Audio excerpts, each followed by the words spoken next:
Terry, you were, one of my favorite parts of your career, of course, is the beginnings of Top 40 radio. That was sort of a return to that frequency for you, the 1080 frequency. You've been there.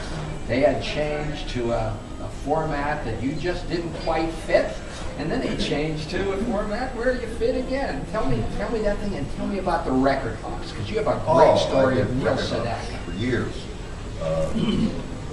Some of the great ones, the one really fine hop, Little Washington, the arena roller rink.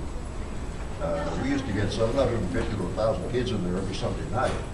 And whatever recording artist happened to be in town, well, they'd come out too.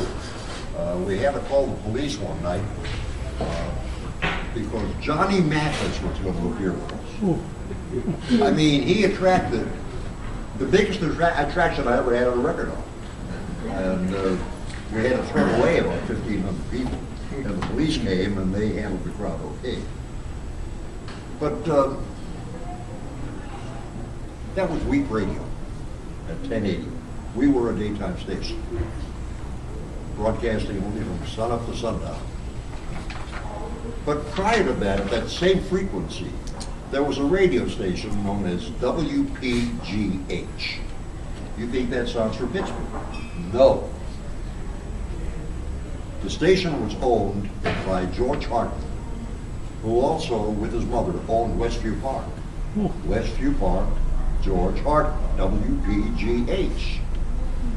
That eventually turned into Week Radio, where I was a scholar.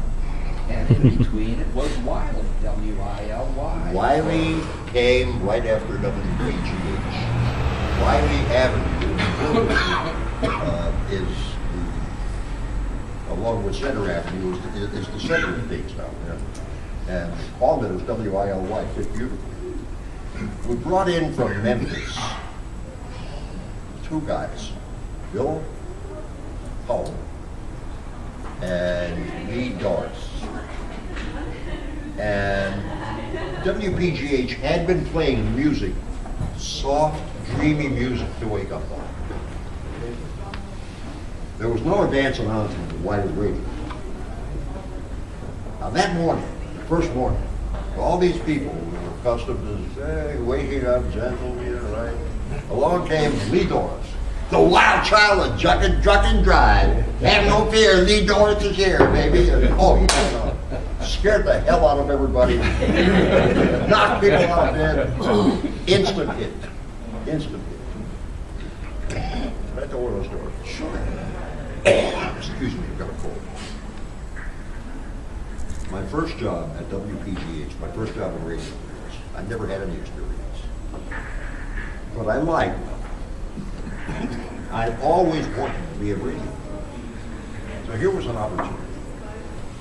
I came in from Pittsburgh, from Chicago, because of a young lady who I eventually married, who was from Pittsburgh. Anyway, first week on the job.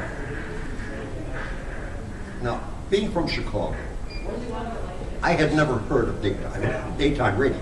I never heard of such a radio station. I never heard of a 1 kilowatt station because I was surrounded by 50 kW stations. First week on the job, engineer says, lightning hit the tower and went off the air. I had no idea what he was talking about. So I asked him again. He said, we're not broadcasting right now because lightning hit our transmitting tower. Oh, well, what do we do? He said, you better go tell the boss. Now, our boss was a fellow named Howard Lazarus, who was a little Caesar type with a double-breasted suit and a cigar. He knew nothing about broadcasting. The only things we advertised in those days were what we call PIs, per inquiry units. We had 100 baby chicks. We had urine-proof diaper pins. We had used clothing, which was a box of rags. We had inflatable toys, which was a box of balloons. and we sold them all for $1.98. Okay? All right, we're off the air. I go to tell Mr. Lazarus, sir, the engineer says that lightning hit the tower and we're off the air. He said, did you make an announcement? I said, sir, we're not on the air. He said, make an announcement. Yes, sir. So I went back to the studio, I was standing there, and he came back. He said, did you make an announcement? I said, yes, sir.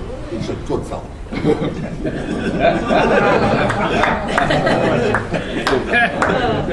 Jack, I don't know whether the correct terminology would be discover or invented for the Farkleberry tart. But that is something that you certainly created. Maybe that's the word. Tell me the legend of the Farkleberry tart. I give him full credit. Warm our hearts. There is an actual Farkleberry tree in Texas. The Greek name is Vaccinium arboreum. But it's not edible. No, that's true. That is impressive, though, isn't it? Vaccinium arboreum. But a lady in Greensburg sent me an article that she clipped out of the Denver Post, and one of the columnists out there was talking about a Farkleberry Bush Festival in North Dakota. Now, I thought that was hilarious, because in North Dakota, the state tree is a telephone pole. The state bush is a fence post. I mean, it's just flat beyond belief. Somebody said one time in North Dakota, your dog can run away, and 2 days later you can still see him. So to a Farkleberry Bush Festival, how funny is that? Because the word Farkleberry has a certain rhythm, a certain euphony to it. Now, every morning at 6:45, because we had such a broad audience of families, I played a Start Your Heart march. So the kids could march around the breakfast table, and I told them not to leave the soap in the sink, and because it's squished out between your fingers and all that stuff. So one morning, because this is stream of consciousness radio, and Perry knows all about this, I just happened to say, okay, time to start your heart, eat a Farkleberry tart, and tear the world apart. I thought, wow, that's about as close to verbal disaster as I've been in a long time. Mike Levine told me one time, he said, I live to hear you say Farkleberry. So here we are, we're starting a children's hospital campaign, and I'd already been through, now this is a long story, and I'll shorten this up, but I've been through the Slithery D, which I used to play for kids. Oh, the Slithery D, he'll get all the others, but he'll never get one. And so I used to tell the kids, you leave the soap in the sink, the Slithery D is going to get you. So a school teacher made a little representation of what she thought the Slithery D looked like. So I had this in a cigar box, and I would show this for $1 for Children's Hospital. So after we wore that out, I was looking for something else and thought, Farkleberry. Start your heart, So I go to Jim Delegati, who owned all the McDonald's restaurants in Western Pennsylvania, and said, Jim, could you make me some Farkleberry tarts? He said, sure, what the hell's a Farkleberry? I said, it doesn't make any difference. Just make it red coloring and make some kind of a little cookie or a donut or a biscuit or something, and we'll sell those.